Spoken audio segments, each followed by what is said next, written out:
오늘 우리에게 주신 말씀은 창세기 1장 31절부터 2장 3절까지의 말씀입니다.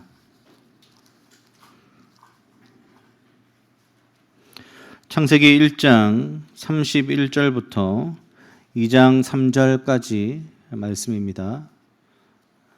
다 찾으셨으면 총 4구절이니까요. 다 함께 읽도록 하겠습니다.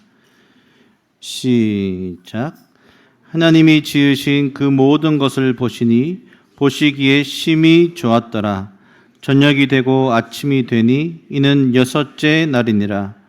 천지와 만물이 다 이루어지니라.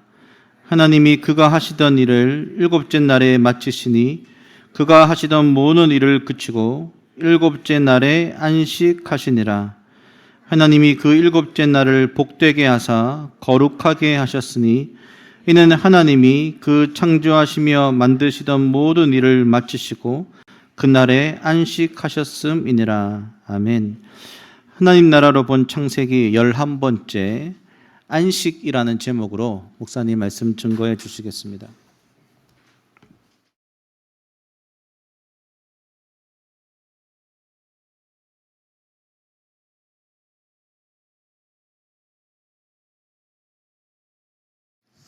여러분 반갑습니다. 오신 여러분 환영합니다. 지난주 예배드릴 때 보니까 영상으로 예배를 지난주에 드리고 실시간으로 드리고 계시던 분들이 한 20여 분 계시더라고요. 이제 그 동영상 이렇게 보니까 오늘은 또 여러 가지 이유로 또 예배에 참여하지 못하고 영상으로 예배를 드리고 계신 우리 성도들에게도 동일하게 인사합니다. 우리 옆에 계신 분들, 한번 뒤에 계신 분들 인사 나누겠습니다. 반갑습니다. 잘 오셨습니다. 축복합니다. 네.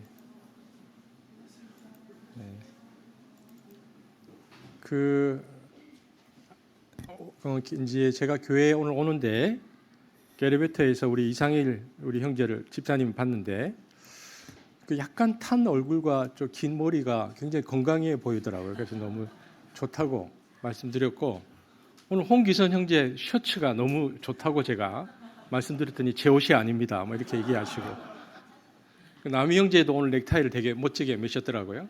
그래서 멋지다라고 제가 말씀을 드리고 이렇게 오랜만에 우리 이제 형제 자매들을 이렇게 보고 또 건강한 모습들을 이렇게 뵈니까 좋습니다. 보니까 아침에 남희 집사님이 앞에 이제 사회를 보고 계셔서 이제 안내를 보고 계시는 물어봤더니 동선 형제 집에 현진이가 코로나인 것 같더라고요.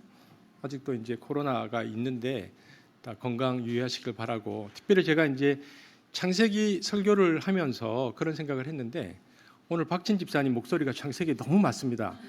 마치 그 하나님께서 그 선포해 주시는 그 목소리 제가 그래서 오늘 힘을 받아서 설교를 한번 열심히 잘 해보도록 그렇게 하겠습니다. 그리고 그동안 해왔던 그 말씀을 중심으로 기도해 주셔서 너무 감사드리고 오늘 창세기 이제 1, 2장을 보고 이제 11번째인데 깊은 소식은 한 13번에서 14번 정도 되면 끝날 수 있을 것 같은 생각이 듭니다. 창세기 1, 2장만 그렇습니다.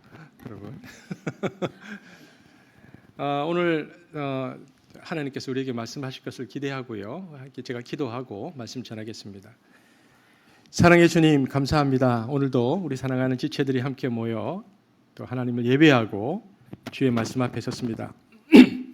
엠마오로 가던 두 제자에게 주님께서 나타나셔서 말씀을 풀어주실 때에 그들의 눈이 밝아지고 가슴이 뜨거워졌던 것처럼 우리가 각자 어떠한 삶의 모습으로 살다가 이곳에 나왔든지 간에 주의 말씀 앞에 가슴이 뜨거워지고 또 우리의 눈이 밝아져 또 우리가 살아야 할 삶의 가치관과 또 지평을 발견할 수 있도록 인도하여 주옵소서.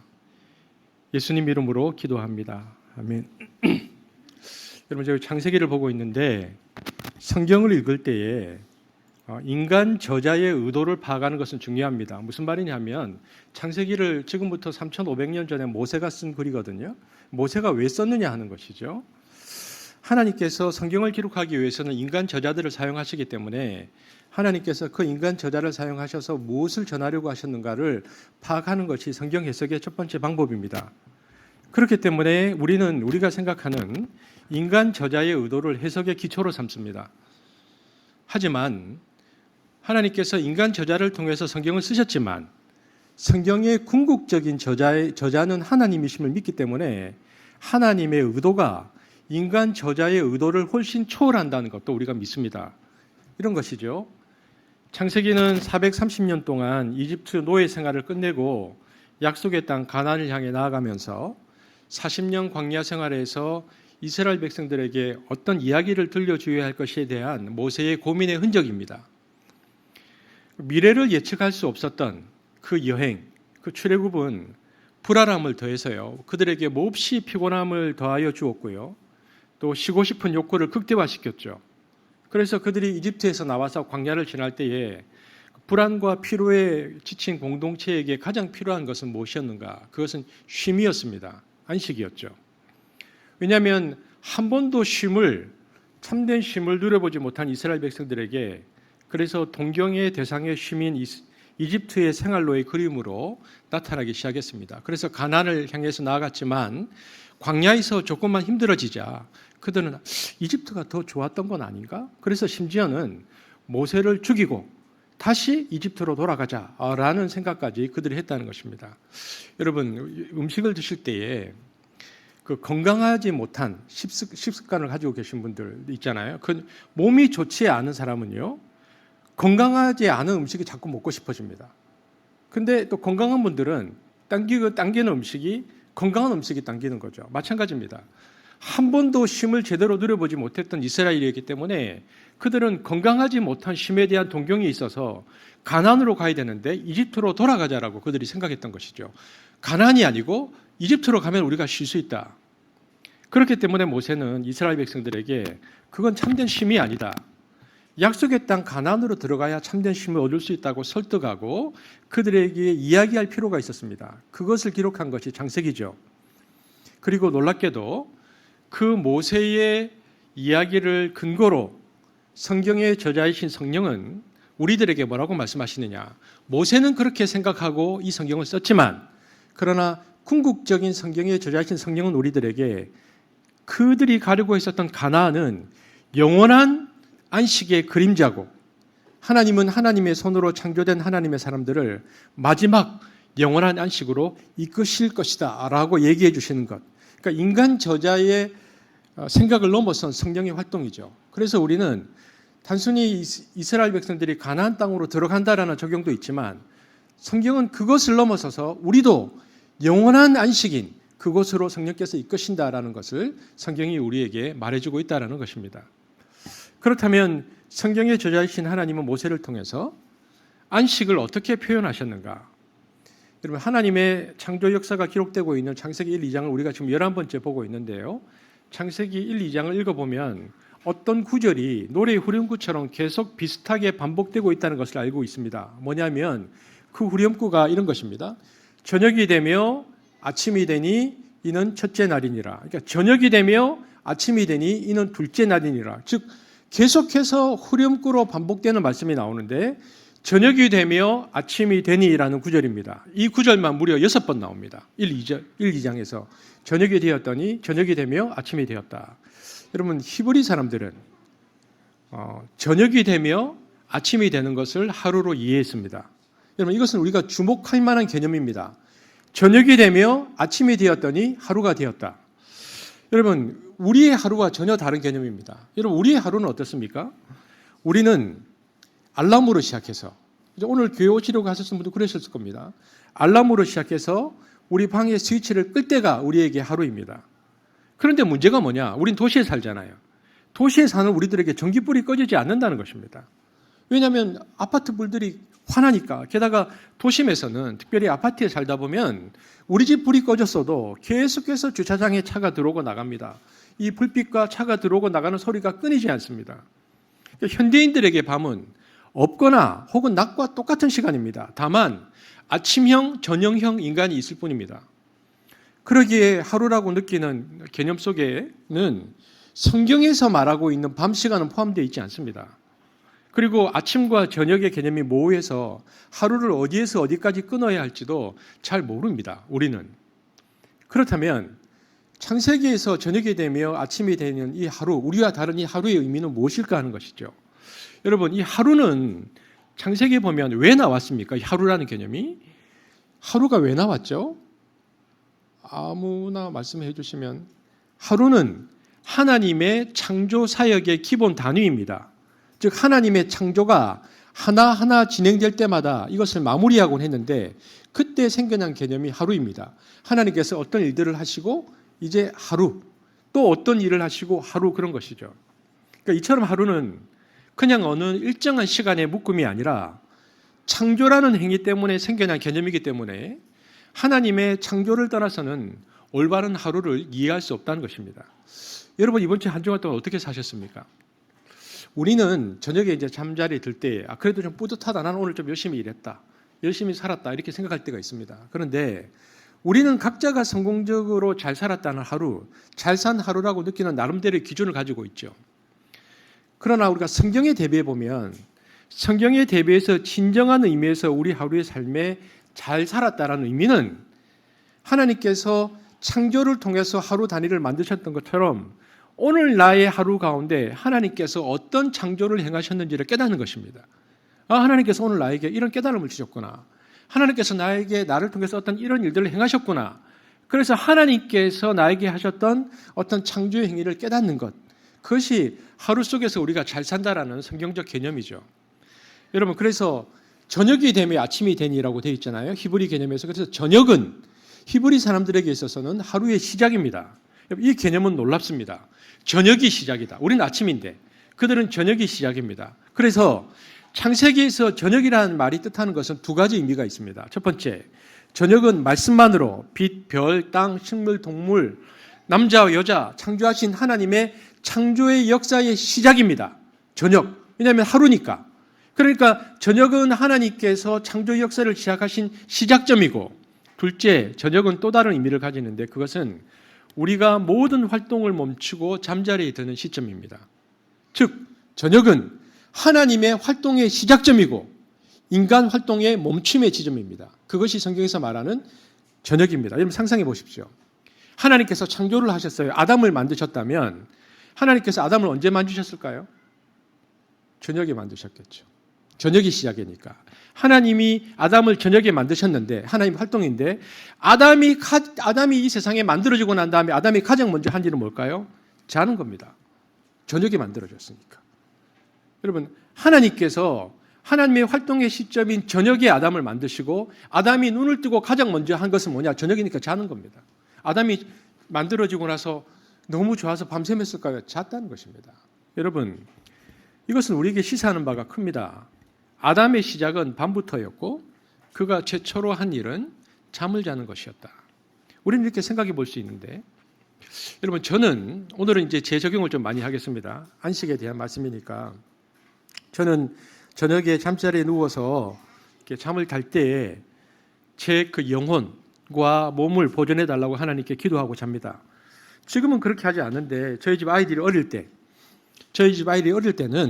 한 명 한 명에게 머리를 쓰다듬거나 손에 기도를 하거나 혹은 입 맞추고 잘자 내일 만나 그렇게 인사하고 잤습니다. 그리고는 생각해 보면요, 그때부터는 전혀 비생산적이고 현금 가치가 없는 몇 시간을 이제 무의식 속에서 모든 가족들이 이제 진야로 들어가는 것이죠. 여러분, 그 어느 것 하나 당연한 것이 없지만 인생사에서 생각해 보면 가족들이 그렇게 모든 활동을 멈춘다는 것이 너무 신기합니다. 일정한 시간이 되면 가족들이 하던 일을 모두 멈추고 어떤 의미에서는 가족들이니까 함께함이 소중한데 함께함도 멈추고 심지어는 우리 집 아이 막내가 태어났을 때도 그런 생각했는데 심지어는 막 태어난 아이들이 말을 하는 것도 아니고 낮과 밤의 개념도 없는 아이도 잠자리에 든다는 것이 참 신기했습니다. 모든 가족들이 동시에 잘 자라고 자는 것입니다. 무엇인가 궁극적인 리듬이 우리 삶을 감싸고 있다는 것을 말하고 있습니다. 그리고는 다 잠자리에 들죠. 그리고 나서 아침이 되면은 부스스한 눈으로 일어나서 하루 일과를 시작하는데 시작해서 문 밖으로 나섭니다. 여러분, 저는 저의 하루의 시작이 새벽 한 4시 반에서 5시에 시작합니다. 30년을 그렇게 살았습니다. 왜 그랬을까요? 어렵습니까? 새벽 예배 때문입니다. 저희 하루는 4시 30분에서 5시 정도인데 이제 4시 30분 정도 일어나서 준비하고 교회를 향해서 나갑니다. 30년을 좀 교육자로 제가 그렇게 살고 있는데 문 밖을 나설 때 참 이상한 느낌을 받습니다. 여러분 새벽 4시 반에서 5시 바깥이 어떤 느낌인지 아십니까? 딱 나가잖아요. 그러면은 어떤 느낌이 드냐면 제가 세상이 어떻게 돌아가고 있는지도 모르고 밤사이에 잠들었는데 아침에 딱 나가면요. 이미 중요한 어떤 일들이 세상 가운데 진행되고 있다는 느낌들을 확 받습니다. 저는 나름대로 새벽에 일어나서 한 4시 반 이렇게 일어나서 부산을 떨고 교회 가려고 아침 일찍 일어나는데 딱 나가면 그때는 이미 하루의 절반 정도가 끝나 있다는 느낌을 받을 때가 많습니다. 생각해 보면 우리가 잠들고 있는 동안 우리의 능력을 초월한 놀랍고 신비한 일들이 이 세상 가운데 진행되고 있습니다. 내가 스스로 만들어 놓은 내 삶의 리듬보다 훨씬 우월하고 탁월하고 큰 어떤 리듬이 내 인생과 세상에 존재하는 것입니다. 신자이든 불신자를 떠나서 결국은 모두가 잠자리에 만들게 만드는 그 어떤 힘, 인간의 의지로 그 궁극적인 리듬을 돌려보려고 버티지만 사람이 얼마나 잠을 안 자고 버티겠습니까? 끝내 버티지 못하고 굴복하게 만드는 강력한 힘. 그래서 그 밤은요, 흩어지고 산만한 모든 것을 정돈하는 강력한 힘을 가졌다라는 생각들을 제가 하는 것입니다. 계절의 변화를 나타내는 달의 움직임, 정해진 항로를 돌아가는 무수한 별들, 우리의 근육을 소생시키는 단백질의 활동, 하루 동안의 일로 지치고 피로한 두뇌를 소생시키는 꿈, 이 모든 것들이 우리의 의지와 능력에 관계없이 진행되고 있는 어떤 돌아가는 창조의 리듬이고 능력이라는 것입니다. 여러분 그래서 우리가 여러분 어제 잠을 좀 잘 주무셨습니까? 어떻습니까? 잠을 정말 깊게 자고 나면 깊은 수면을 자고 나서 딱 느끼면요. 딱 일어나면 우리는 편안함을 느낍니다. 저는 그것을 어떻게 생각하냐면 깊게 자고 일어났을 때 새벽에 느끼는 그 편안함은 아마 내가 창조의 밤 시간을 느끼는 감각이 아니겠는가. 내가 원초적 시간을 느끼는 시간이 아니겠는가. 그런 생각들을 해봅니다. 생각해 보면 우리가 매일매일 잠자리 들어서 몇 시간이라도 잠자는 이 매일매일의 작은 정돈이 없다면 우리의 일생이라는 것이 막막한 연속성산의 시간이 되어서 축 늘어진 고무줄처럼 그냥 무력하게 펼쳐진 무한대의 시간으로 우리가 살 수밖에 없었을 것입니다. 그래서 밤에 잠을 잔다는 것은 굉장히 소중한 일이죠. 잘 자고 나면 편안함을 느낀다고 했는데 그런데 안타깝게도 그 편안함을 느끼는 날이 거의 없다는 것입니다. 여러분 너무나 아이러니하게도 저는 새벽 예배 때문에 거의 잠을 잘 못 잤습니다. 30년 동안. 여러분 아십니까? 새벽 예배가 5시 반인데 제가 인도인데 한 5시나 5시 10분에 눈을 떴을 때 그 공포, 이걸 어떻게 해야 하나?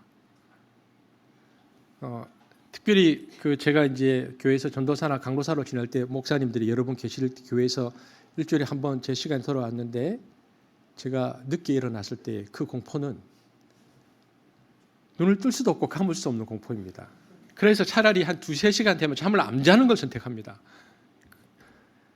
그래서 불면의 밤의 시간 쉽지 않죠. 저희 교회도 밤에 잠을 잘못 이루는 분들, 어려워하는 분들 계신데 여러분이 좀 잘 잘 수 있게 되어지길 바랍니다. 그래서 저는 창세기를 묵상할 때마다 그때 저녁이 되면 아침이 되니 주목하곤 했습니다. 잠에 대한 일종의 동경입니다. 자기 아버지가 목사님이고 또 아들도 목사인 제 동기가 있습니다. 그 친구의 소원이 뭔지 압니까? 제발 새해를 자면서 맞이하는 겁니다. 아니 어릴 때부터 목사 아들도 자라가지고 송구 영신 예배를 따라가니까 그런데 본인도 목사가 돼서 정말 새해를 나는 언제 잠을 자면서 맞이해 보겠는가? 한 번도 그런 적이 없답니다. 뜬 눈으로 세웠다고. 여러분 그래서 새벽 예배가 아이러니하게도 저의 은혜의 리듬의 시간을 빼앗아 가버렸습니다. 그래서 저는 머리를 대면 잔다는 분이 제일 부럽습니다. 우리 교회 몇 분 계십니다. 여러분 제가 진심으로 부러워합니다. 지금은 우리가 코로나 이후에 새벽 예배로 모이지 않죠. 제가 이제 우리 교회 밴드에 새벽 예배 말씀을 올립니다. 그럼에도 불구하고 습관이 무서운 게 저는 그 시간에 깹니다. 그리고요. 지금은 또 약간 일찍 일어난 나이대로 진입이 되었습니다. 너무 슬픕니다. 여러분 그래서 저녁이 되며 아침이 되니라는 이 구절은요. 단순한 히브리 사람들이 사용했던 관용구 이상의 의미를 지닙니다. 이 표현은 궁극적인 어떤 리듬에 관한 것입니다. 세상과 인간을 둘러싼 어떤 궁극적인 리듬이 있다는 것입니다. 내가 스스로 만들어 놓은 내 삶의 리듬보다 훨씬 우월한 어떤 리듬이 내 인생과 세상에 존재한다라는 것이죠. 그러므로 저녁이 되며 아침이 되니는 우리가 은혜의 리듬에 적용할 수 있도록 도움을 줍니다. 여러분, 은혜의 리듬이라는 것이 무엇입니까? 구체적으로 은혜의 리듬이라는 것은, 여러분, 리듬을 탄다라는 말을 하잖아요. 리듬이란 우리가 잠자리에 들 때 하나님께서 일을 시작하신다는 의미입니다. 그것이 첫 리듬의 시작입니다. 이것이 출발입니다. 하나님은 우리가 깨어 있을 때 받을 수 없는 놀라운 은혜를 주시기 위하여 우리에게 잠을 주십니다. 그렇기 때문에 여러분, 저녁은 하나님의 시간입니다. 그리고 그 저녁이 의미하는 바는 뭐냐? 하나님은 우리 인간들의 도움을 빌리지 않고 궁극적인 창조의 역사를 지금도 이루어 가시는 분이다라는 것입니다.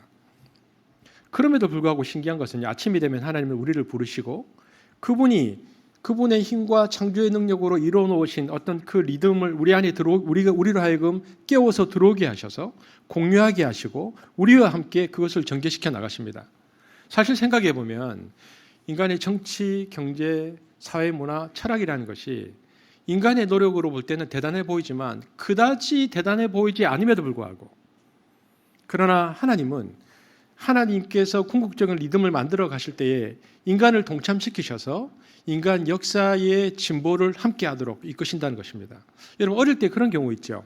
우리가 이제 뭐 서류를 만들다거나, 저는 어릴 때 이제 교회 일을 할 때 그랬습니다. 아이들이 어릴 때 뭐 요즘은 이제 프린트를 잘 안 하지만 뭐 프린트를 가지고 이제 이것저것 해서 나중에 끼워야 되는데 아이가 들어옵니다. 아빠 도와줄게요.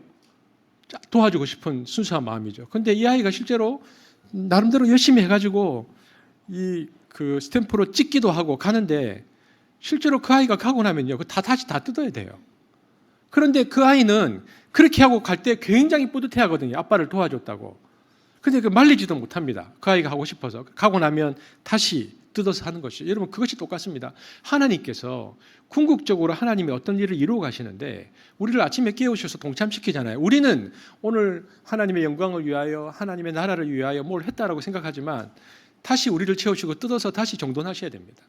그럼에도 불구하고 하나님은, 제가 지난번에 말씀드린 페레코레시스라는 단어, 우리와 함께 춤추시는 하나님이라는 걸 말씀드렸는데, 이 어리석고 무익한 일을 기뻐하시는 이상한 하나님이십니다.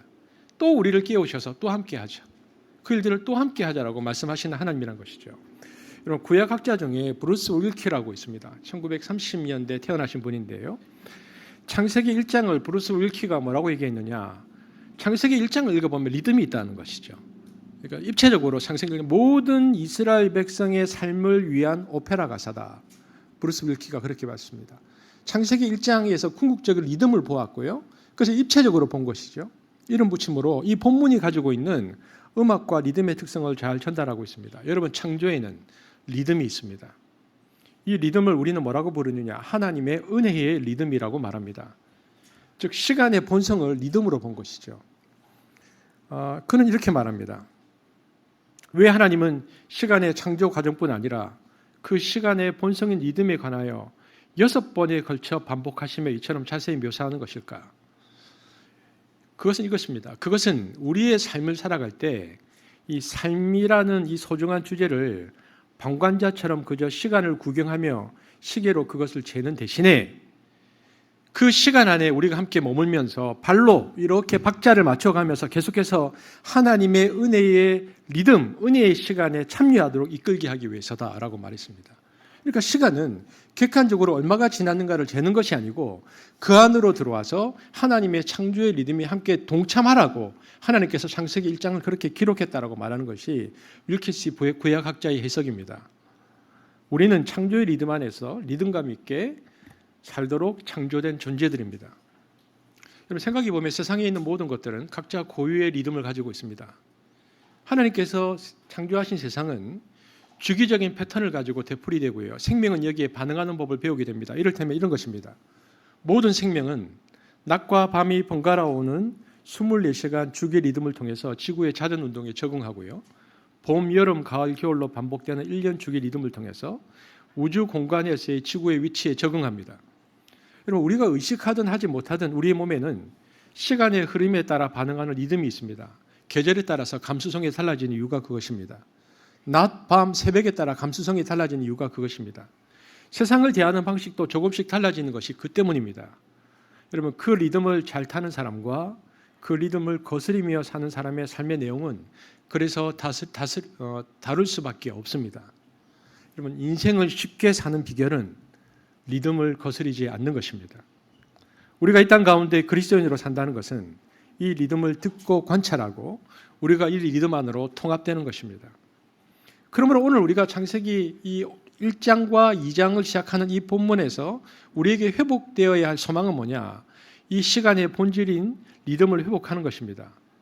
무엇보다 우리의 일상이 우리의 일들이 이 은혜의 리듬 속으로 스며들면 똑같은 하루, 똑같은 일주일이 전혀 다른 날이 되는 놀라움이 있습니다. 여러분, 나의 시간이 내가 산 시간인가, 은혜의 리듬 안으로 스며들었는가를 어떻게 알 수 있습니까? 기도입니다. 여러분, 기도 시간이 놀라운 은혜의 시간을 우리에게 느끼게 해주는데 가톨릭 사제이고 영성가 헨리 나우에는 우리에게 기도에 관해서 이렇게 말했습니다. 제가 정말 좋아하는 표현인데 제가 읽어드리겠습니다. 헨리 나우에는 여러분 굉장히 깊은 타고난 영성가니까 기도에 대해서 우리와 다를 것 같죠? 그렇지 않습니다. 그는 이렇게 말합니다. 나우엔 글을 그대로 읽어드리겠습니다. 나우엔입니다. 저에게는 정기적인 기도의 시간을 확보하며 기도를 한다는 것은 너무 힘든 일입니다. 좀 더 정직하게 이야기하면 매일 가지는 그 기도의 시간의 대부분은 산만하고 혼란과 특별히 지겨움으로 가득 차 있는 시간입니다. 그리고 아무것도 느껴지지 않을 때가 훨씬 더 많습니다. 그러나 내가 그 시간을 소중하게 생각하는 이유는 때로는 아무것도 느껴지지 않는 많은 기도의 시간 속에서도 하나님을 위한, 하나님을 향한 이 시간이 없으면 내 생활이 일관성 없다는 느낌과 하루가 의미 없는 사건과 사건의 연속으로만 느껴지기 때문입니다. 생각해 보건대 기도 중 아무것도 느껴지지 않고 어떤 일도 없었지만 이 규칙적인 무익한 기도 시간과 함께 한 하루는 여느 날과는 다르다는 사실을 나는 매번 느낍니다. 여러분, 이것은 똑같은 일상처럼 느껴지지만 우리가 하나님의 은혜의 리듬 속에 스며들어 사는 삶의 모습이 얼마나 다른가를 보여줍니다. 그런데 여러분 생각해 보십시오. 이것이 비단 기도뿐이겠습니까? 오늘 여러분 교회 나오셨잖아요.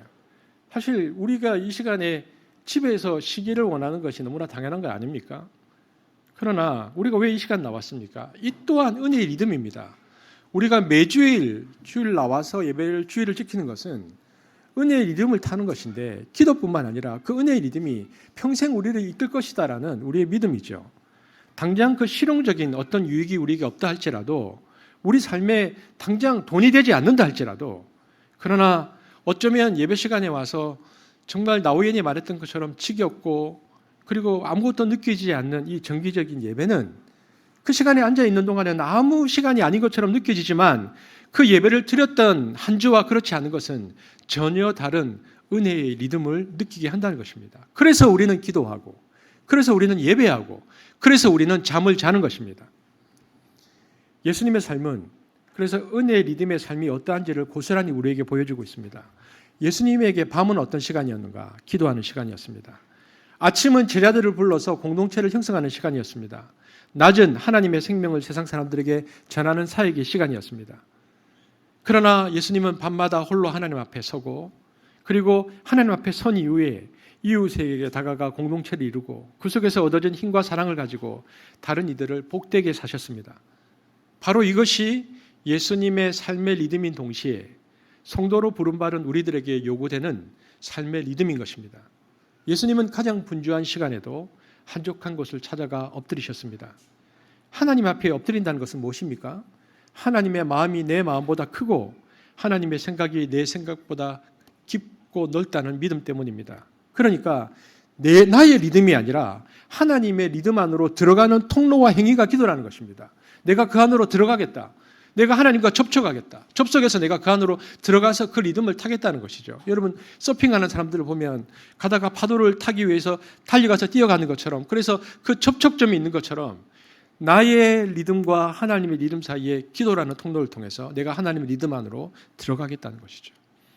이처럼 창세기 1장을 읽어보면 6번에 걸쳐 창조의 한 단계가 하나님이 이르시되라는 문구로 시작해서 6번에 걸쳐 저녁이 되며 아침이 되니라는 문구로 끝을 맺고 그 뒤에 그날은 첫째 날이었다, 둘째 날이었다, 셋째, 넷째, 다섯째, 여섯째 날이었다라고 말합니다. 무엇입니까? 무엇입니까? 은혜의 리듬입니다. 첫째 날부터 여섯째 날까지 그렇게 리듬을 얘기합니다. 그런데 오늘 읽었던 본문인 일곱째 날은 좀 다르게 다루어집니다. 그 다름 때문에 특별히 일곱째 날을 강조하고 있다는 것을 알 수 있습니다. 일곱째 날에는 몇 번째, 보통은 하나님께서 무엇을 하시고 첫째 날이다. 그러니까 그 날이 뒤에 나오는데 일곱째 날에는 몇 번째 날인지를 결론부에 밝히는 대신에 도입부에 밝힙니다. 일곱째 날이 이를 때에 이렇게 나옵니다. 다른 날은 첫째 날, 둘째 날, 셋째 날이 뒤에 나오는데 일곱째 날은 개역기여정 성경을 보면 일곱째 날이 이를 때에, 그리고 이 일곱이라는 숫자가 그 뒤에 이어 나오는 문장에서 두 번 더 반복됩니다. 한번 볼까요? 일곱째 날이 몇 번 나오는지 읽겠습니다. 시작. 하나님이 지으시던 일이 일곱째 날이 이를 때에 마치니. 하나님이 일곱째 날을 복주사 거룩하게 하셨으니 이는 하나님이 그 창조하시며 만드시던 그 모든 것을 마치시고 이날에 안식하셨습니다. 여러분, 일곱째라는 말이 세 번이나 반복됩니다. 이 일곱째라는 단어는 세 번 반복되면서 창세기 저자가 어떤 중요한 이야기를 우리에게 던지고 있다는 것입니다. 뭐냐면 저녁이 되고 아침이 되니라는 것이 6번 반복된 다음에 이 구절이 나왔거든요. 그러니까 이 은혜의 리듬의 완성이 뭐냐? 안식이라는 것을 말해주고 있습니다. 은혜의 리듬이라는 것이 있는데 이 은혜의 리듬의 최고점, 노래로 따지면 클라이막스는 안식이다. 노래의 최고의 클라이막스는 안식이다라고 성경이 말해주고 있는 것이죠. 하나님은 안식하셨고 그래서 7일째 우리들에게도 안식을 명하셨습니다. 여러분, 성경에는 안식을 우리들에게 하나님께서 너희들도 안식해라고 명하신 이유가 두 군데 나오는데 내용이 다릅니다. 안식을 명하는 성경의 두 구절을 살펴보려고 하는데요. 안식하라라는 그 명령은 동일하지만 왜 안식하라라고 말했는지 내용은 좀 다릅니다. 첫 번째 살펴볼 것은 출애굽기 20장 8절에서 11절인데 거기서는 이렇게 말씀하십니다. 하나님께서 안식하셨기 때문에 우리도 안식해야 한다. 이렇게 말씀하십니다. 한번 같이 읽어볼까요? 8절에서 11절인데 시작. 안식일을 기억하여 거룩하게 지키라. 엿새 동안은 힘써 내 모든 일을 행할 것이나 일곱째 날은 내 남종이나 내 여종이나 내 가축이나 내 문 안에 머무는 객이라도 아무 일도 하지 말라. 이는 엿새 동안에 나 여호와가 하늘과 땅과 바다와 그 가운데 모든 것을 만들고 일곱째 날에 쉬었습니다. 그러므로 나 여호와가 안식일을 복되게 하여 그날을 거룩하게. 그러니까 하나님이 6일 동안, 하나님도 6일 동안 일하고 쉬셨다. 그러니까 너희들도 쉬어라 라고 말하는 것입니다. 그러므로 안식일은 단순히 쉰다는 것이 아니고 그 이상의 의미를 지니는 것이죠. 그것은 하나님의 성품과 관련된 어떤 것입니다. 하나님은 일하시는 하나님. 여러분, 고대 중근동의 신 중에 일하는 신은 야훼밖에 없었거든요. 제가 설교했지만. 그런데 하나님은 일하시는 신이었을 뿐만 아니라 쉼을 가졌던 신이다. 하나님은 쉬셨던 하나님입니다. 그러므로 너희도 쉬어라라고 명하는 것입니다. 이것은 우리에게 이런 적용점을 가져다 줍니다. 여러분, 쉴 줄 모르는 사람은 하나님 닮기가 어렵다는 것입니다. 우리가 어떤 한 사람 한 사람을 닮기를 원한다고 할 때 그 사람의 인격이나 그 사람의 삶의 표현, 그 모든 걸 다 제쳐두고 나는 그 사람의 생각과 사상과 철학만을 담겼다. 그것은 온전한 닮아감이 아니죠. 어떤 의미에서는 그 사상을 담아내는 그 모든 그 사람의 성품과 삶의 패턴이 사람인데 그것을 분리해서 담는다는 것은 불가능합니다. 하나님께서 우리에게 주신 메시지가 있지만 그러나 하나님께서 궁극적으로 어떤 분인가를 우리가 알 필요가 있는데 그 하나님은 쉬셨던 하나님입니다. 그리고 그 하나님은 너희도 쉬어라고 말씀하십니다. 마찬가지로 우리가 하나님을 알고 따르며 경험하기를 원하면서도 정작 하나님의 성품과 상반된 일들을 하면서 하나님을 알려고 하니까 그분을 이해하기가 어렵고 힘들고 오해가 있기도 한다는 것을 발견합니다. 여러분, 그러므로 우리가 기억해야 하는 것은 일하기를 중단하고 먼저 쉬신 분이 하나님이시고 우리에게 쉴 것을 명하신 분도 하나님이시다는 것을 기억해야 합니다.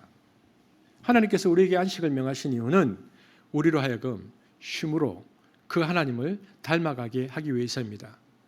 하나님께서 6일 동안 일하시고 하루를 특별히 구별하여 쉬셨다면 하나님을 알고 닮기를 원하는 우리들은 당연히 그렇게 할 수 있어야 합니다. 나는 성경에서 나와 있는 사상이 하나님 나라 사상이니까 하나님 나라의 사상은 받아들이지만 하나님께서 쉬셨는데 난 그것은 받아들일 수 없다. 그럴 수 없죠.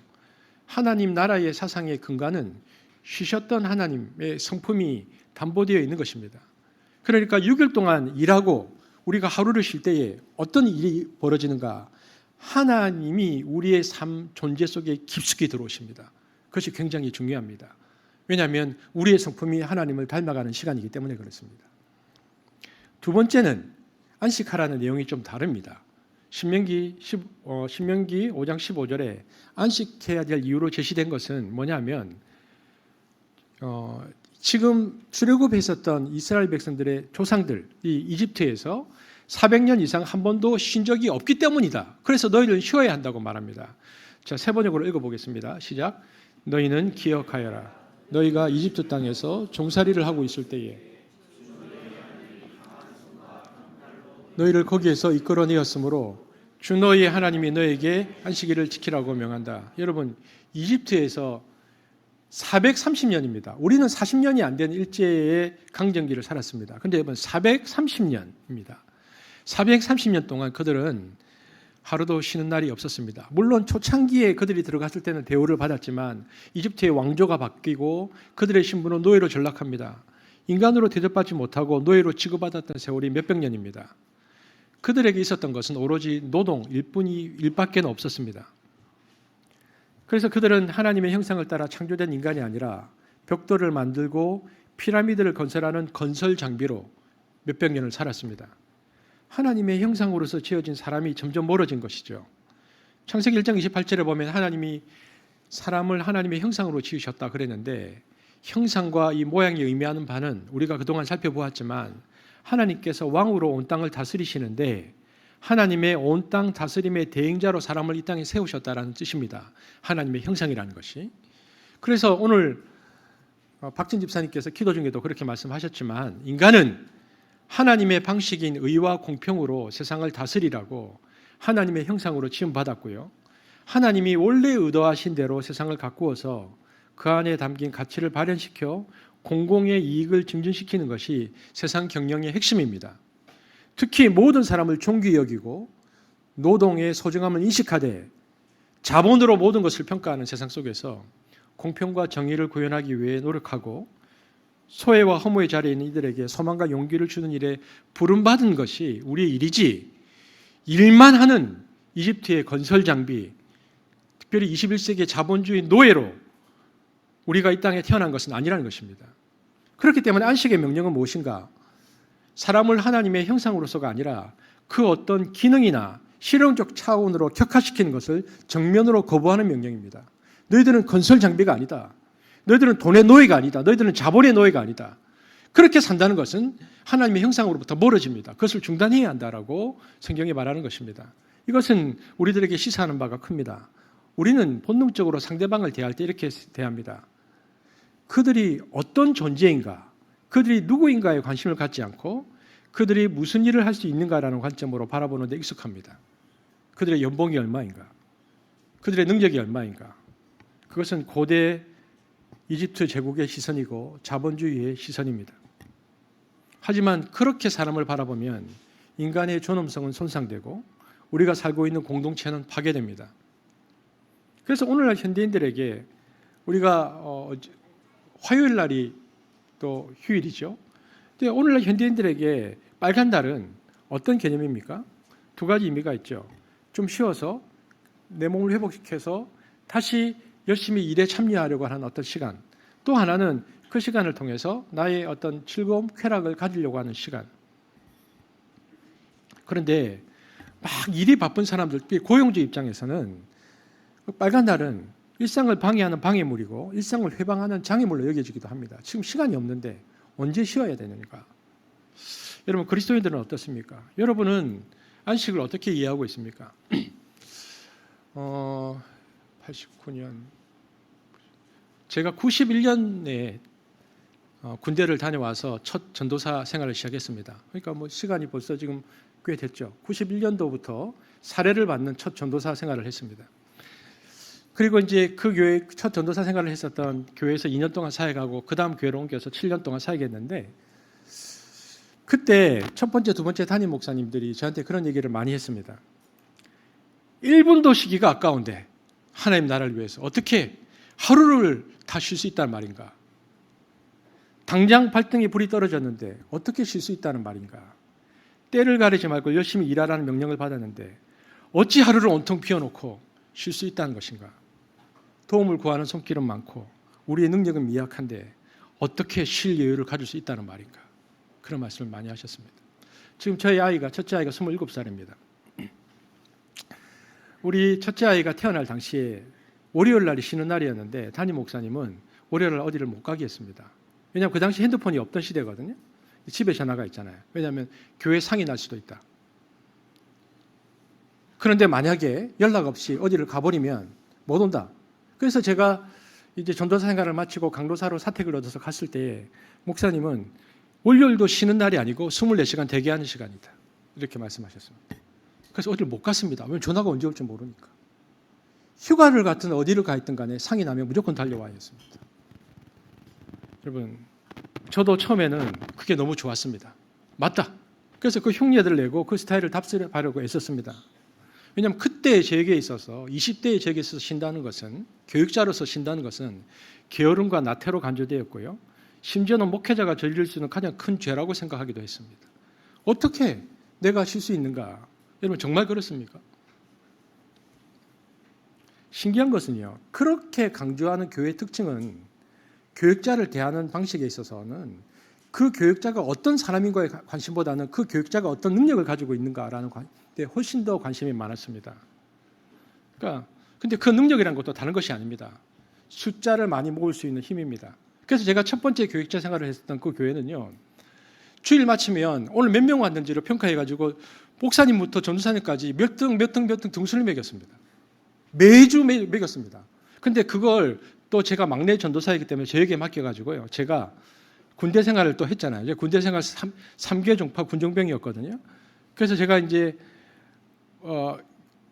그 법당에서 자고 교회에서 새벽 예배 인도하고 성당에서 밥 먹고 그랬단 말이에요. 그러니까 제가 사단 군종병이었기 때문에 할 때 5대 3대입니다. 숫자를 어떻게 맞추냐면 연대에서 어떻게 올라오든 간에 기독교 5, 그다음에 불교 3, 천주교 2 이렇게 이걸 숫자가 틀어지면 안 되니까 제대할 때까지 계속 맞추는 겁니다. 전도사 때도 그랬습니다. 무조건 부목사님 1등, 강도사님 2등, 저 꼴찌 이렇게 하면 아무 문제가 없습니다. 그렇게 두 번째 교회도 마찬가지입니다. 화요일날 교육자 회의를 가면 주일날 제가 맡은 부서에 몇 명이 왔는지를 목사님 물으십니다. 숫자가 떨어지고 왜 떨어졌는지를 야단치십니다. 만약에 새벽 예배를 한번 빠지잖아요. 그러면 정말 난리가 나는 날입니다. 근데 또 아무 말도 못하니까 목사님들도 그렇게 열심히 하세요. 그리고 이렇게 얘기합니다. 어떤 목회자가 교회에 새로 올 때 이제 이력서를 받잖아요.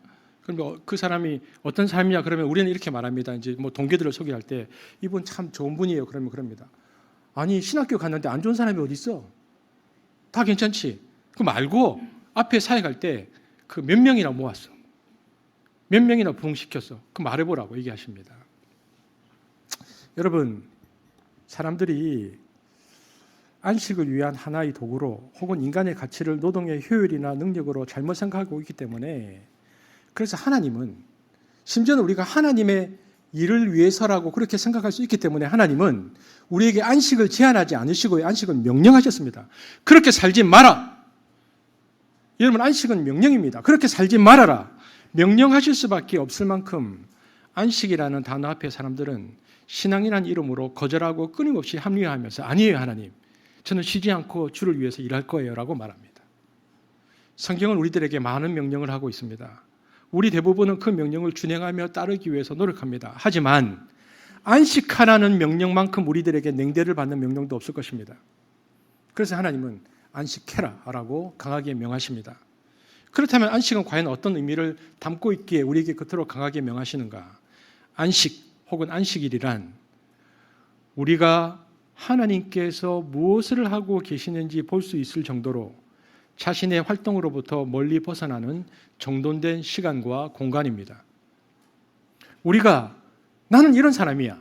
연봉을 통해서 혹은 나의 어떤 능력을 통해서 어떤 것을 통해서 자신의 정체성을 확인받기 위해서 집착하던 일과 활동, 그 집착하던 모든 것으로부터 자신을 분리하는 시간이 안식입니다. 우리가 안식을 통해서 우리의 마음의 조급함과 분주함, 그 산란함을 제거할 때 우리 안에서 역사하시고 우리 안에 계시고 우리 옆에 계시고 우리 눈앞에 계시고 모든 어려움 상황 속에서 함께 하시는 하나님의 임재를 비로소 그때 느낄 수 있다는 것입니다. 그리고 그 모든 행위를 통해서 하나님을 영화롭게 하는 것입니다. 참 재미있는 사실은 그래서 하나님을 영화롭게 하는 것은 오히려 아무 일도 하지 않는 것으로 나타날 수 있습니다. 그침입니다. 어떤 그침인가? 오늘날 우리 사회가 요구하는 성공의 기준으로 인한 염려와 긴장에 대한 그침, 마치 우리가 하나님인 양 자신의 삶을 통제하려는 노력에 대한 그침, 끊임없이 솟아나는 소유욕에 대한 그침, 안식일은 어디에 있든지 무엇을 하든지 일을 그치는 시점이요 날이라는 것입니다. 그리고 그 그침이란 우리가 하나님의 피조물이고 하나님이 우리의 주인이심을 고백하는 가장 강력한 표징이기 때문에 하나님은 우리의 그침을 통해서 그 어떤 것보다도 영광을 받으십니다. 우리는 어떤 행위와 일들을 해야만 하나님께서 영광 받으신다고 생각하기가 쉽습니다. 일종의 강박관념이고 잘못된 교육의 결과입니다. 특히 한국 교회는 훈련이라는 이름으로 열심을 내게 되었습니다.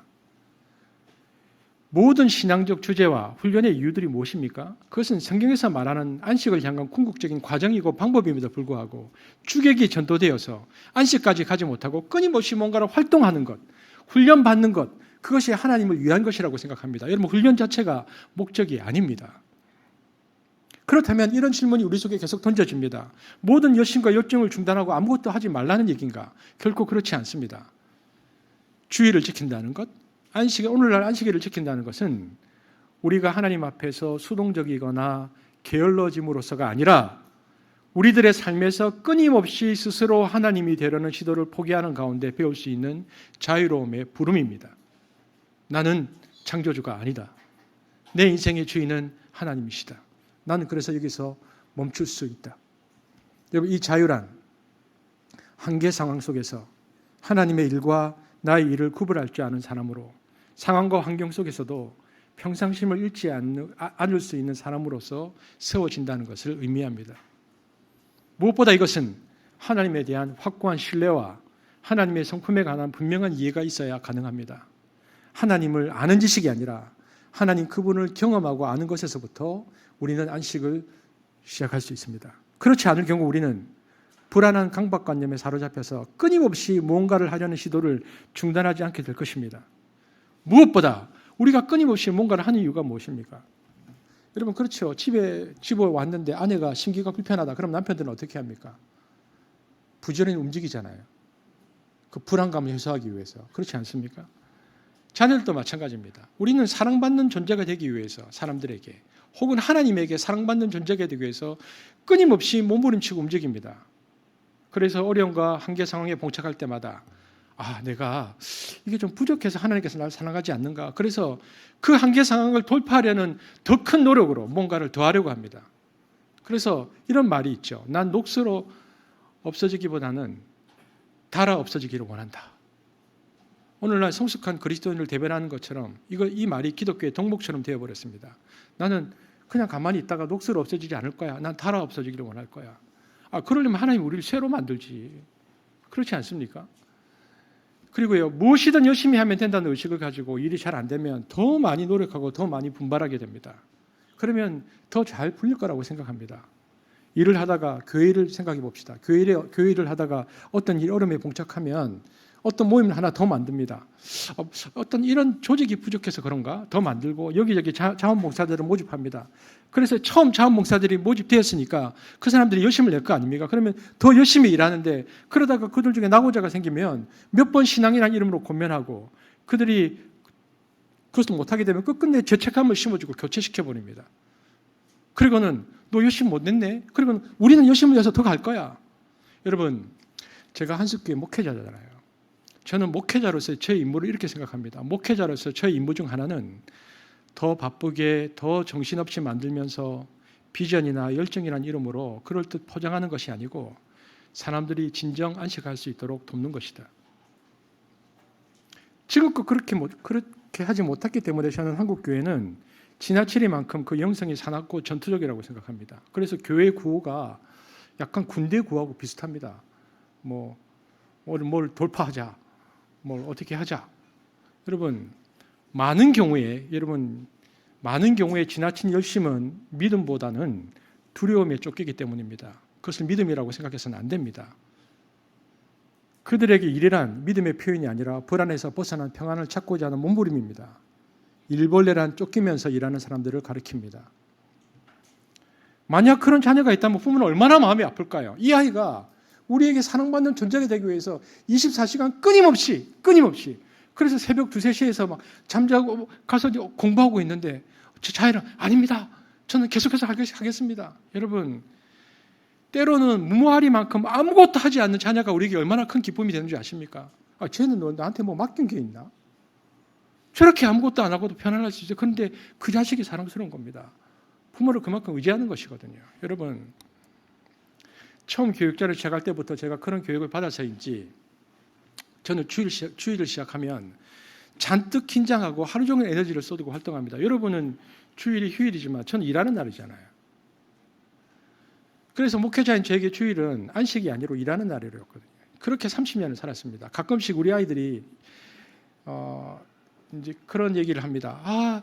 내일이 주말이었으면 좋겠어. 그러면 깜짝깜짝 놀랍니다. 그런 말 하지 마라, 아이들에게. 게다가 주일은 어떤 시간입니까? 사람들이 막 어떤 사람과 대화할 때 지겹게 얘기하면 야 나한테 설교하지 마 그러지 않죠. 설교하는 사람이잖아요. 일도 설교하는 걸 하는 겁니다. 그러니까 매주일 이것이 얼마나 부담스럽겠습니까? 하지만 제가 개척을 한 지 14년이 되었는데 참 신기한 게 뭐냐 하면은 어느 순간에 가족들과 함께 있는 시간만큼이나 성도들과 함께 있는 시간이 편해지기 시작했다는 겁니다. 10년 넘게 걸렸습니다. 편해지는데. 주일날 긴장 안 하는데. 왜냐하면 삶의 스토리를 다 알고 함께 가족과 같은 시간을 지나면서 미운 점, 고운 점이 다 들면서 이제는 주일이 지나도 또 주일이 와도 그다지 긴장하지 않습니다. 가장 큰 감사입니다. 여러분 기억해야 하는 것은 안식이란 우리가 무언가를 하는 것이 아니라 무언가를 하지 않는 것입니다. 그렇기 때문에 우리가 함께 주일을 지킨다 혹은 안식일을 지킨다는 뜻은 함께 모여 예배하고 봉사한다는 차원과는 전혀 다른 귀한 가치를 담고 있는데 그것은 서로가 상대방을 도구나 필요의 수단으로 인식하지 않고 하나의 인격으로 하나님의 피조물로 하나님의 형상으로 인식하려는 날이라는 뜻입니다. 저는 안식일을 한 영성신학자의 표현을 빌어서 엠마오로 가는 길이라고 명하고 싶습니다. 2명의 제자가 함께 가는 그 길에 예수님이 함께 계셨지만 엠마오로 가는 2 제자는 알지 못했습니다. 그들은 생각이 많았고 분주했기 때문에 예수님이 그들 곁에 계셨는지도 몰랐다는 것입니다. 느끼지 못했던 것이죠. 여러분 오늘 우리들이 아무 일도 하지 않는 것처럼 느껴지는 이 겸손한 쉼 앞에서 얘들 새들의 이름, 들꽃의 이름, 짤막한 대화, 그냥 걷는 걸음, 숨쉼, 미소, 당장은 실용적인 그 어떤 것들이 우리에게 발생하지 않는다 할지라도 그 시간을 지나고 나서 우리가 깨닫게 되어지는 것은 엄청난 사실을 깨닫게 되어지는데 그때 주님께서 우리 곁에 계셨구나 우리가 느끼게 된다는 것입니다. 그러나 우리가 분주하게 움직이면 주님이 우리 곁에 계셔도 느끼지 못한다는 것입니다. 그래서 여러분 바깥의 날씨도 한번 보십시오. 날이 좋으면 나가야죠. 그죠? 걷기도 하고 산책도 해야죠. 왜냐하면 아무것도 안 하는 시간 같지만 실제로 지나고 나면 주께서 우리 곁에 계신다는 것을 느끼는 엠마오의 시간이기 때문에 그렇습니다. 존 하워드 요더라고 신학자가 있습니다. 이분의 번역을 제가 좋아하는데 이분은 안식을 이해하는 데 참 적절한 번역을 했습니다. 이분이 고린도후서 5장 17절에 하워드 요더의 번역을 보면요. 하워드 요더가 이렇게 번역했는데 있습니까 혹시? 없습니까? 제가 읽겠습니다. 누구든지 그리스도 안에 있으면 거기에 온전히 새로운 창조가 있다 그랬습니다. 5장 17절 그리스도 안에 있으면 새로운 피조물이라 이렇게 하지 않고 온전히 새로운 창조가 있다 이렇게 번역했습니다. 주일은 하나님이 누구신가에 대하여는 구별하여 초점을 맞추는 날이기에 하나님이 주시는 쉼과 평안의 선물이 우리들에게 오는데 그 선물이란 그분의 성품 그 자체가 우리에게 다가와서 위로와 격려가 된다는 뜻입니다. 우리에게 자신의 임재를 주시는 기쁨을 우리가 알게 되는 날입니다. 그래서 단순히 기능적으로 쉬는 것이 아니라 그분의 성품이 우리 속에 들어와서 그분의 성품이 우리에게 임재와 기쁨을 준다는 것이죠. 그래서 그리스도 안에 있는 그날, 그래서 거기에는 하나님께서 창조시에 만들었던 그 창조의 기쁨, 하나님의 본질, 성품을 우리도 느낄 수 있는 새로운 창조가 시작된다고 요도가 고린도후서 5장 17절을 그렇게 번역한 것입니다. 그렇기 때문에 오늘 본문에 저녁이 되고 아침이 되니라는 말씀은 내가 하루의 일과를 끝내고 쉴 때라도 내 존재 자체를 지탱하는 본질적인 리듬, 은혜의 리듬은 결코 중단되지 않을 것이라는 격려와 위로의 메시지이고 우리들에게 그 믿음이 있는지를 질문하시려는 도전입니다. 창세기 안식의 말씀을 묵상하면서 지금까지 그것이 비전이든 열정이든 꿈이든 어떤 이름이었든 간에 쉬지 않고 달려왔기 때문에 이제는 자신의 내면의 가장 깊은 열망을 이해하고 침묵의 소리를 들어야 하는 시기에 와 있는 우리 성도들에게, 그리고 메마르고 공허하며 형식적인 예배의 식상에 하나님을 사랑하고 이제 진정으로 경배하기 원하는 성도들에게, 자신의 더 적극적 열심 없음을 자책하고 또 얼마만큼의 심리적 안정감을 가질 교회적 일거리를 찾는 사람들에게 이야기하고 싶습니다. 우리가 기억하길 바랍니다. 성경 66권을 성령께서 기록하시면서 창세기를 통해서 우리에게 제일 먼저 던지는 하나님의 화두는 안식이라는 것입니다. 창세기 기자는 무엇을 말하고 싶었던 것일까요? 하나님은 모세를 통하여 우리에게 무엇을 말씀하고 싶었던 것일까요? 수천 년 전 출애굽한 이스라엘 백성들에게도 21세기를 살아가는 우리들에게도 이 하나님의 은혜의 리듬이 필요함을 이야기합니다. 저는 아프리카에서 산 적이 있습니다. 개척을 하기 전에 아프리카에서 1년 정도 살다가 들어왔고 7년 사역하고 지난번에도 4개월 동안 아프리카에서 지냈습니다. 지금 8월 달에 우리 청년들이 아프리카에 가는데 가끔씩 아프리카 생각이 납니다.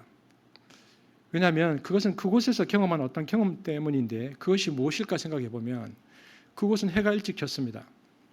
오후 5시 정도부터 어둑어둑해져서 잠시만에 어두워집니다. 모든 상가가 다 문을 닫습니다. 그러면 저는 밤의 중심에 서 있다고 느끼곤 했습니다.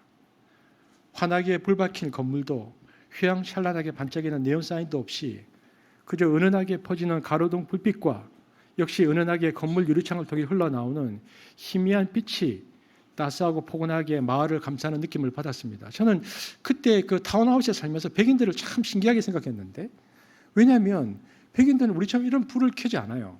이렇게 불을 아주 희미하게 작게 간접등을 켜고 심지어는 사람이 사나? 느낄 정도로 소리도 들리지 않아요. 저는 그때 내 나라 도심에서 느끼지 못한 밤을 남의 나라 도심에서 느끼면서 모처럼 밤의 평화를 느꼈습니다. 그리고 그 밤의 분위기가 이럴 수 없습니다. 그리고 저는 그래서 그곳에서 잠을 자기 시작했는데 한 달을 잤습니다. 선교사님들 저만 보면 또 잔다, 김동인 목사님. 근데 여러분, 그런 사람이요, 한 달 동안 잠을 자더라고요. 낮이고 밤이고. 그동안 잠자지 못했던 것을 그곳에서 잠을 잔 거죠. 제 속에 가끔씩 솟아나는 아프리카에 대한 그리움은 그날에 대한 동경이 아니라 잃어버린 밤에 대한 동경이라는 생각을 이 설교를 준비하면서 해봅니다. 인간이 만든 그 어떤 불빛도 허락되지 않는 그 밤, 인간이 내는 그 어떤 말소리도 없었던 그 밤, 태초의 원음은 내 조그만 존재가 밤의 고요 속에 잠길 때 들려온다는 것입니다. 오늘도 그래서 잃어버린 그 밤을 그리워합니다. 여러분, 하루는 장엄합니다. 하나님의 마음에 잇대어 살아갈 때 우리 하루는 영원성을 부여받습니다. 하나님께는 하루가 천년 같고 천년이 하루 같다고 했기 때문에 우리도 그렇게 살아야 합니다. 그러기 위해서 해야 하는 것은 하루의 시작이 저녁이라는 것입니다. 우리가 최선을 다해 열심히 살아도 80에서 100입니다. 그러나 천년을 하루같이 여기는 하나님과 잇대어 살면 우리는 영혼을 사는 것입니다. 그렇기 위해서는 하루의 시작이 저녁이라는 것을 기억해야 됩니다. 마무리는 일이 아니라 쉼입니다. 창조의 완전함은 강박적으로 행동할 때가 아니라 존재를 조용히 묵상할 때 실감할 수 있습니다. 지금도 이 설교를 듣고 있지만 너무나 많은 요인들이 우리들을 지속적으로 압박해서 언제나 시간이 없고 할 일은 많습니다. 그러므로 우리는 그리스도의 몸의 지체들로 서로가 서로에게 터모임을 통해서 쉬는 법을 배우도록 도와주어야 합니다. 괜찮아, 괜찮을 거야 라고 말해주어야 합니다. 저는 우리 지금 코로나를 우리가 겪으면서요, 저는 2년 동안 성도들 없이 이곳에서 영상으로 설교했습니다. 2년 동안 모이지 않았기 때문에 코로나를 지나면서 저는 코로나를 신앙적 측면에서는 긍정적으로 보았습니다. 왜냐하면 한국 교회의 분위기나 영성이 그렇잖아요. 새벽 예배, 수요 예배, 금요 예배, 뭐 성경 공부, 봉사 너무 바쁜데 우리의 영성이 그렇게 형성되어 있는데, 그런데 강제적으로 심이 왔습니다. 너무나 바쁘고 쉴 줄 모르는 한국 교인들에게 그 어떤 세대도 경험해보지 못했던 안식이 주어졌다. 저는 그래서 긍정적으로 생각했습니다. 2년 정도는 쉴 수 있다. 하지만 그 감사가 시간이 지나고 나니까 다시 게으르고 나태함으로 되어서 주일날 잘 안 옵니다. 너무 많이 쉰 거죠. 여러분,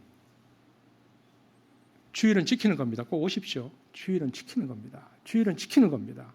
그것은 제가 어떤 율법을 말하는 것이 아니라 오늘 성경이 말하는 쉼의 의미입니다. 내 인생의 주인이 하나님입니다. 여러분 기억해야 합니다. 최초의 인간은 잠을 자고 첫 번째 안식일은 쉬는 것으로 삶을 시작했습니다. 저는 그래서 우리 성도들이 한석교회의 성도들이 은혜의 리듬 안에서 보시기에 좋았던 하루의 충만함의 삶이 되기를 바랍니다. 그리고 오늘도 강박과 불안함 속에 있지만 어떻게 보면 세상적으로 전혀 무익한 예배와 터모임과 산책을 통해서 그러나 엠마오로 가던 두 제자 옆에 계셨던 그 예수님을 인식하는 놀라운 은혜가 있어서 그 하나님의 은혜의 리듬 안에 우리가 스며들어서 비록 할 일은 많다고 느껴지지만 그러나 하나님의 은혜의 리듬 속에서 진짜 삶을 살아가게 되어지는 저와 여러분 되어지기를 주의 이름으로 축복합니다. 기도하겠습니다. 사랑의 주님, 쉴 줄 모르는 세대에 쉼이라는 주제로 설교했습니다. 돈도 되지 않고 쉰다는 것이 게으름으로 심지어는 죄악으로 생각되어지는 이 시간 속에서 우리는 우리 인생의 주인이 아니고 피조물이며 하나님의 창조자 되심을 믿음으로 고백하고 그분의 궁극적인 리듬을 신뢰하고 그렇게 살기를 원하 이 자리에 왔습니다. 오늘 이 자리에 그렇게 예배를 드리는 우리 사랑하는 성도들을 축복하여 주옵소서. 궁극적인 하나님의 은혜의 리듬 속에 우리가 함께 살아가기를 원하고 그 삶 속에서 하나님의 나라인 공평과 정의를 실현하고 드러내는 한숲이 될 수 있도록 우리를 사용하여 주옵소서. 감사를 드리며 우리 구주 예수 그리스도 이름으로 기도하였습니다. 아멘.